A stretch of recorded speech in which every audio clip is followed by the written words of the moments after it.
In a previous video, we recorded the excavation of a cemetery containing cremation pits at Ballaghcullia, County Roscommon. These were located on the edge of a settlement site of several Bronze Age roundhouses, all of which were orientated roughly southeast. The site director was Paddy Walsh. The last time I was talking to you, we dug the cremation pits in Ballaghcullia. And once we had the cremation pits finished, we then moved on to dig the roundhouses in Ballaghcullia. We found at least 4 houses, and these had associated structures, and they dated, we think, to the middle to the late Bronze Age. The first task was to carefully clean back the site using hose and trowels to reveal the features. During this process, a beautiful tanged arrowhead was found on the surface. The hoeing gradually revealed the outlines of slot trenches. The north of the site was structure 1. It was clear that it had external slot trench, and within the slot trenches there was collapsed stone. So we think this collapsed stone might have been the remains of a low wall, or some people would say that the slot trenches were used for storage or for drip valleys. All the soil excavated from around the stones was sieved.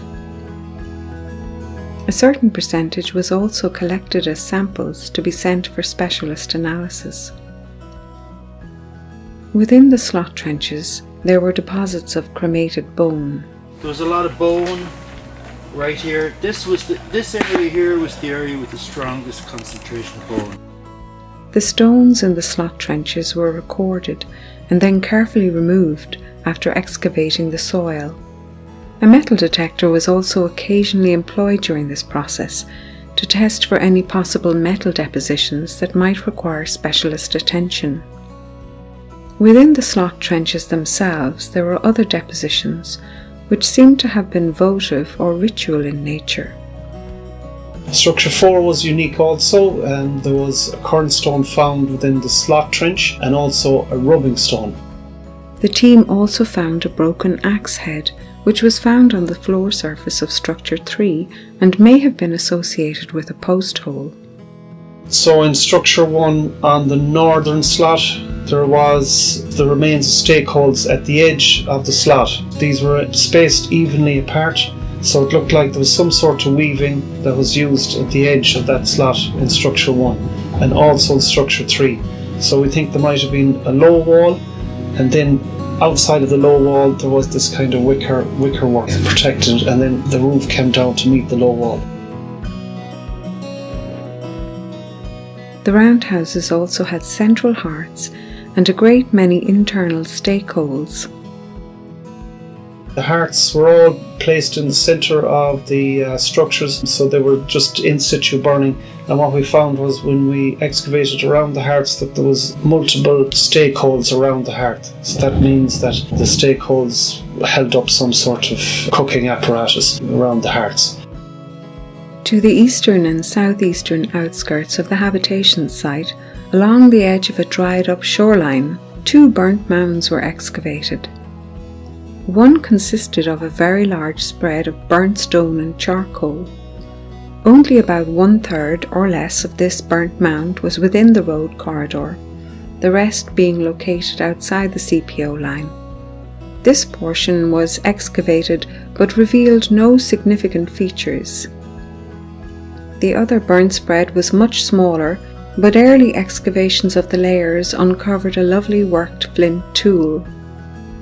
Later, 2 pits were also excavated there, and at the base of one were found well-preserved timber stakes which would have formed part of a trough.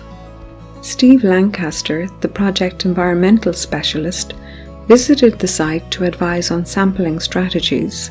The wood pieces were carefully excavated, wrapped in film, and packed with extra moisture added to aid preservation, and thereafter were sent for specialist analysis.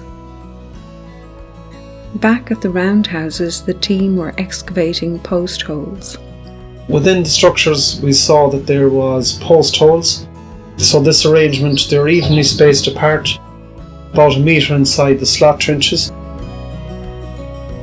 The post holes contained packing stones. There was evidence of reuse of post holes as they sometimes were uncovered in clusters, which suggests that rotted posts had been replaced over time. Some of the post holes were keyhole shaped in that they had distinctive edges which would have facilitated the leverage and insertion of especially substantial posts. And we also had evidence that they charged the end of the post before they put them in because there was charcoal within the post holes, but not enough charcoal that it meant that they burnt down the house after they left, which can happen, that they'd burn the house down and then you'd have a rich, very rich charcoal within the post hole. There was also evidence of ritual deposition within the post holes, cremated bone for example, all of which was collected for analysis. There was deposition of distinctive rounded hammerstones within several of the post holes. Ritual deposition for the purposes of good luck or charm is practiced from prehistory even to modern times. Some modern people, for example, will still place a coin in the foundations of a new house. The cremation pit inside structure 3 was a cremation pit similar to the ones we dug to the south of the site. It was a bowl shape. It had 2 layers of cremated bone, an upper layer of cremated bone, and then under that cremated bone there was another layer of charcoal, and then under the charcoal there was another layer of cremated bone. So all of that is gone for analysis. Among the finds in the slot trenches were pieces of Bronze Age pottery. The pottery that was found on Ballaghcullia 3 was that of a more domestic nature, like they were very dark. So we think that the pottery that was found within the slot trenches were more for cooking and domestic day-to-day activities. The pottery was painstakingly excavated. It was handled using gloves and carefully wrapped in foil to preserve it for lipid analysis. Modern specialist analysis of lipids may identify what had been the contents of the pottery. And also in structure 3 there was a long avenued porch, so this particular house would have been of a higher status, we think, to the other structures on the site. A threshold of stone or timber was suggested by the excavation of the feature. We think that these roundhouses were similar to the ones excavated in Caltra and Sligo. The interpretation for those sites that they were a low wall sitting in these slot trenches, and then the roof came down and past the slot trench, and then there might have been drip valleys outside of the slot trenches. Dates have already been returned on some samples sent from Ballaghcullia for analysis. Among samples dated were burnt bone, charcoal, charred nutshells from hazel and oak, and grass seeds which had been extracted from various samples. The dates obtained span hundreds of years, but all fall between approximately 1500 to 850 BC, which is the later Bronze Age. At Ballaghcullia, we see in particular that the funerary spheres and the settlement spheres were very closely related. This site at Ballaghcullia offered a previously unparalleled opportunity to investigate the later Bronze Age in this part of Ireland, the importance of which is increased by its location, being less than 7 kilometres from the major archaeological complex of Roscommon.